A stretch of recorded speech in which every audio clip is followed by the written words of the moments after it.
अस्सलाम वालेकुम my viewers. उम्मीद करता हूँ आप लोग सब खैरियत से होंगे। सॉरी काफ़ी टाइम के बाद मैं वीडियो बना रहा हूँ क्योंकि मेरी अपनी भी मसरूफियात होती हैं, तो इस वजह से मैं कंटिन्यूसली मैं जो हूँ वीडियो रिकॉर्ड नहीं कर पा रहा। लेकिन मुझे आप लोग की ईमेल्स और मैसेजेस इनबॉक्स वगैरह सब मिल रहे हैं, कमेंट्स भी मिल रहे हैं। तो मैंने एक पेपर के ऊपर मैंने क्वेश्चंस लिख दिए हैं, तो उम्मीद करूँगा कि जितने मैं इस वीडियो के अंदर, इस रिकॉर्डिंग के अंदर मैं आप लोग के जो क्वेश्चंस हैं उसके मैं आंसर्स दे सकूँ मैक्सिमम। तो चलते हैं सीधा क्वेश्चन आंसर्स की तरफ। जो पहला क्वेश्चन है, मैं नाम कोई भी डिस्क्लोज नहीं करूँगा क्योंकि मैंने वो क्वेश्चंस में कर रहा हूँ कि कुछ मैंने कमेंट्स में से निकाले जो मेरे पास यूट्यूब के चैनल में से आए थे, और कुछ मैंने कमेंट्स निकाले जिनकी ईमेल्स मुझे रिसीव हुई थी। तो पहला क्वेश्चन है कि सर यहाँ पे मुझे ऑफ़र मिल रही है मलेशिया में और मेरी सैलरी है 7,000। तो क्या मैं, मेरी वाइफ और मेरा एक बच्चा, हम लोग सरवाइव कर सकते हैं? इतने पैसे हमारे, इतनी सैलरी मेरे लिए काफ़ी है सरवाइव करने के लिए। तो देखें, एक चीज़ मैं आपको बता दूं कि अगर आपकी सैलरी 7,000 आपको इधर मिल रही है मलेशिया में, तो ये मेरे हिसाब से काफ़ी अच्छी जॉब है, क्योंकि इधर नॉर्मली जो फॉरेनर्स होते हैं, इंडियन हो, पाकिस्तानी हो, बांग्लादेशी हो या कोई और फॉरेनर हो, तो इतनी कोई ख़ास यहाँ पे सैलरी फॉरेनर्स को नहीं मिलती है। अगर आपको 7,000 रिंगिट यहाँ पे सैलरी मिल रही है तो आप इसमें कैलकुलेट कर लें, आपको 1300-1400 रिंगिट तक का आपको अपार्ट जो है कॉन्डो मिल जाएगा। कॉन्डो यूनिट फुल फर्निश भी मिल जाएगा और सेमी फर्निश भी मिल जाएगा। आप एक गाड़ी रखते हैं, इतना कोई फ्यूल यहाँ पे 2 रिंगिट 5 सेंट का पर लीटर है 97 पेट्रोल। और वैसे बेसिक कोई इतना कोई ख़र्चा नहीं है, आप आराम से इसमें 7,000 में आप सर्वाइव कर सकते हैं। अगर मुझ जैसा बंदा होगा तो वो इसमें से भी बचत कर लेगा। ठीक है। स्कूल की फ़ीस इन्होंने मुझसे पूछी थी कि स्कूल की फ़ीस क्या होगी एक बच्ची के लिए। मेरी बच्ची प्राइमरी स्कूल में जाती है। देखिए, प्राइमरी स्कूल का यहाँ पे बहुत सारे स्कूल्स होते हैं। गवर्नमेंट स्कूल्स भी होते हैं जिनको पब्लिक स्कूल कहा जाता है, और कुछ इंटरनेशनल स्कूल्स होते हैं। आप इंटरनेशनल स्कूल्स में भी अलग अलग लेवल्स हैं। आपको 1500 रिंगिट वाली फ़ीस का भी मिलेगा पर मंथ, आपको जो है 700-800 वाली भी मिलेगा, आपको 500 वाला भी मिलेगा। अब वो तो आपकी चॉइस के ऊपर है कि आपके नियरेस्ट कौन सा है और आप अपने बच्चे को कौन से स्कूल में आप एडमिशन करवा रहे हैं। तो पहला ये इनका आंसर हो गया। ठीक है। दूसरा है प्रदीप का कि मुझे एम्प्लॉयमेंट वहाँ पे मिल रही है और मैं जो हूँ वीज़ा कौन सा होना चाहिए, मुझे अपनी फैमिली को बुलाना है। ठीक है, अगर आपको यहाँ पे जॉब मिल रही है और आप आईटी से बिलोंग करते हैं और आप इंडिया से हैं, तो उसमें ये होगा कि आपने ये अपनी अपनी कंपनी वालों से पूछना है कि आपको वो कौन सी कैटेगरी का आपको वीज़ा प्रोवाइड कर रहे हैं। देखें, नॉर्मली कंपनी जो होती है वो कैटेगरी 2 या कैटेगरी 3 देती है DP10 वीज़ा की। DP10 एक कैटेगरी वीज़ा है, उसके अंदर फिर एक सब कैटेगरी होती है, कैटेगरी 2, कैटेगरी 1, कैटेगरी 2 और कैटेगरी 3। तो नॉर्मली यहाँ पे जो मिलती है कैटेगरी 2 या कैटेगरी 3 मिलती है।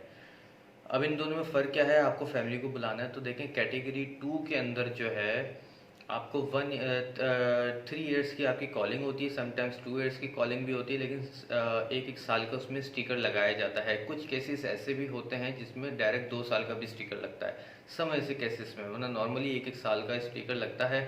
और उसके ऊपर आप जो है अपनी फैमिली को बुला सकते हैं। फैमिली के अंदर आपके आपके पेरेंट्स हो गए, आपकी वाइफ हो गई और आपके बच्चे हो गए। ठीक है, आप मेन एप्लीकेंट होंगे, मतलब जिनका वीज़ा होगा कैटेगरी 2 में, और आप फिर डिपेंडेंट पास इशू करवा सकते हैं। और कैटेगरी 3 में ये होता है कि वो भी इसी तरह के वीज़ा होता है, लेकिन उसके ऊपर डिपेंडेंट पास अलाउ नहीं होते। तो ये आपने मेक श्योर करना है कि आपकी जो कंपनी है वो आपको कौन सा कैटेगरी का वीज़ा दे रही है। अगर वो आपको कैटेगरी 3 दे रही है तो आप उनसे रिक्वेस्ट करेंगे मुझे कैटेगरी 3 नहीं, मुझे कैटेगरी 2 चाहिए। तो उस पे ये है कि आपके लिए ईजी है कि आप अपनी वाइफ को और अपने बच्चों को, अपने पेरेंट्स को आप रख सकते हैं अपने साथ। ठीक है।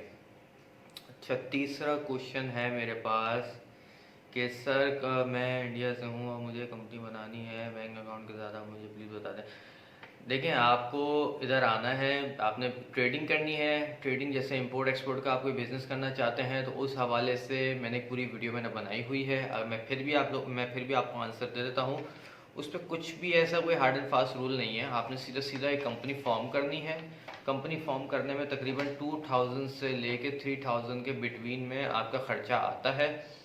असल जो बंदा जो फंसता है वो फंसता है बैंक अकाउंट ओपन करने में। ठीक है, बैंक अकाउंट ओपन करने के लिए अगर आप यहाँ पे बहुत सारे बैंक हैं, लोकल बैंक्स भी हैं और इंटरनेशनल बैंक्स भी हैं, वो आपकी चॉइस है कि आप कौन सा बैंक सेलेक्ट करते हैं। लेकिन मुझसे अगर पूछेंगे तो मेरी प्रेफरेंस ये है कि आप इंटरनेशनल बैंक में खुलवाएं। वो इजी होता है और जो है आपको सर्विस भी अच्छी मिल जाती है। उनका सिस्टम भी ऐसा नहीं है कि कभी डाउन हो रहा है तो कभी कुछ हो रहा है, कभी एरर आ रहा है। नहीं, ऐसा बिल्कुल भी कोई सीन नहीं होता, क्योंकि मैं खुद इंटरनेशनल बैंक ही यूज़ करता हूँ।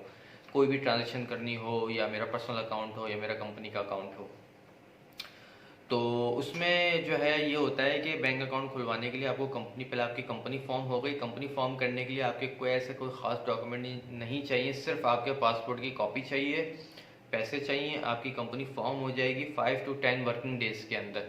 कंपनी फॉर्म होने के बाद आप कंपनी सेक्रेटरी को कहते हो कि मुझे एक रेजोल्यूशन चाहिए इस बैंक के लिए। फॉर एग्जांपल कि आपने खुलवाना है ओसीबीसी बैंक के अंदर, तो ओसीबीसी बैंक का बैंकर का आप कार्ड ले लेंगे। कार्ड में पूरा एड्रेस हर चीज़ लिखी होगी। आप वो कार्ड अपने कंपनी सेक्रेटरी को देंगे, वो आपको एक रेजोल्यूशन बना के दे देगा। वो रेजोल्यूशन लेके आप बैंक चले जाएंगे। अब बैंक में जो है इशू ये आता है, कोई भी बैंक हो, चाहे वो लोकल बैंक हो चाहे वो इंटरनेशनल बैंक हो, उसमें इशू ये आता है कि अगर आपके पास परमिट इधर नहीं है, ठीक है, तो आपका जो है बैंक अकाउंट इधर नहीं खुलेगा अनटिल अनलेस कि आपके पास कोई स्ट्रॉन्ग रेफरेंस हो या कोई और आपकी कोई सेटिंग हो, कुछ भी XYZ। ठीक है, आपके पास इधर वैलिड परमिट हो, विजिट वीज़ा नहीं, वैलिड परमिट हो, तो आपका बैंक अकाउंट इधर खुलेगा। लोग क्या करते हैं, यही तो उनके साथ प्रॉब्लम होती है, उनको नई इन्फॉर्मेशन पता होती है कि वो आते हैं इधर कंपनी खुलवाते हैं और फिर बैंक अकाउंट नहीं खुल पाता है उनका, क्योंकि वो ऑलरेडी विजिट वीज़े पे होते हैं। लेकिन उनको ये नहीं पता कि विजिट वीज़े पे आके उन्होंने अपना वीज़ा स्विच करवाना है, तो फिर उनका अकाउंट खुलेगा। तो अगर आप ऐसी सर्विस भी चाहते हैं कि सिर्फ कंपनी बनानी है, कंपनी बनाने के बाद बैंक अकाउंट खुलवाना है, तो उसके और भी बहुत सारे वेज होते हैं, वो मैं इस तरह पब्लिकली नहीं बता सकता। अगर आपको सर्विस मेरी चाहिए होगी तो उसके मैं चार्ज करता हूँ अलग से। तो मैं इंशाल्लाह कोशिश करूँगा कि मैं आप लोग का ये काम करवा दूँ, आप लोग का बैंक अकाउंट ओपन हो जाए, यहाँ पे आपका विजिट वीज़ा रहते रहते ही। ठीक है, अच्छा, अब क्वेश्चन है कि मैं जो हूँ इसमें पढ़ना चाहता हूँ। अच्छा, आप जो है स्टडी के लिए मलेशिया आना चाहते हैं, कौन सी यूनिवर्सिटी अच्छी है और कितने पैसे दरकार होते हैं? देखिए, मैं ऐसा आपको फ़ीस तो नहीं बता सकता कि यूनिवर्सिटी की फ़ीस कितनी होती है। अभी रिसेंटली मेरे एक दोस्त ने, मैं आपको एक एग्जांपल में बता देता हूँ कि मेरे साथ ही मतलब एक प्रैक्टिकल हुआ है, मेरे साथ नहीं मेरे दोस्त के साथ हुआ है। वो पाकिस्तानी नेशनल है और स्टूडेंट वीज़ा उसने लिया है इधर, ठीक है, वो डिप्लोमा कर रहा है। अब उसका क्या है कि उसकी जो फ़ीस है वो 25,000 रिंगिट जो है, उसकी 2.5 साल की, उसकी 2.5 ईयर्स की उसकी फ़ीस है। ऑलराइट, और आप जो है पर सेमेस्टर भी पे कर सकते हैं या आप पर ईयरली भी आप पे कर सकते हैं। तो वो तो यूनिवर्सिटी के ऊपर होता है कि आप कौन सी यूनिवर्सिटी खुद आप चूज़ कर रहे हैं, कि अगर आप इंजीनियरिंग के स्टूडेंट हैं या कंप्यूटर साइंस के हैं या आप जो हैं अकाउंटिंग के हैं, वो तब आपके ऊपर ये जो है डिपेंड करता है कि आपकी कौन सी यूनिवर्सिटी होगी और क्या फ़ीस होगी। इस तरह मैं नहीं बता सकता, लेकिन नॉर्मली यहाँ पे एक नॉर्मल यूनिवर्सिटी की आप कह लें फ़ीस होती है 30,000 से लेके 50,000 के बीच में। इसमें पूरी ट्यूशन फ़ी होती है आपकी यूनिवर्सिटी की, और कोई इसमें एक्सपेंस नहीं होता है कि आपको मतलब इंक्लूड नहीं होता है कि आपके जो है अकोमोडेशन भी इसमें इंक्लूड है। नहीं, ऐसा बिल्कुल नहीं होता है। अकोमोडेशन सेपरेट होती है, उसके आपको अलग से पे करने पड़ते हैं। अगर यूनिवर्सिटी भी आपको ऑफ़र करे तब भी आपको पे करने हैं। और बाकी मैं विज़िट पे आया हुआ हूँ और मैं इधर वीज़ा स्विच करवाना चाहता हूँ। देखें, आप इधर अगर विज़िट वीज़े पे आए हुए हैं, अगर या मतलब आ चुके हैं या आप आने वाले हैं, विज़िट वीज़ा जो है कभी भी कन्वर्ट नहीं होता है वर्क परमिट पे, अगर अनटिल अनलेस कि आपके पास खुद की कंपनी हो और आप DP10 अप्लाई करेंगे तो ही यहाँ पे रहते रहते आपका काम होगा। अदरवाइज़ सब बेकार की बातें हैं, सब इलीगल काम है। तो ये थी पूरी वीडियो, और भी मेरे पास क्वेश्चंस हैं तो कोशिश करूँगा कि अगली जो मैं वीडियो रिकॉर्ड करूँ तो उसके अंदर मैं आप लोग के और भी आंसर्स कर दूँ। और बाकी आप लोग को और भी कुछ पूछना हो तो काइंडली आप लोग मुझे ईमेल कर सकते हैं, नहीं तो आप मुझे कमेंट कर सकते हैं। इंशाल्लाह मेरी कोशिश रहेगी कि मैं आप लोगों को एज सुन एज़ पॉसिबल आप लोगों के क्वेश्चंस के मैं आंसर्स कर दूँ। तो इंशाल्लाह उम्मीद करता हूँ कि आप लोगों से फिर मुलाकात होगी। अपना बहुत ज़्यादा ख्याल रखें। अल्लाह हाफ़िज़।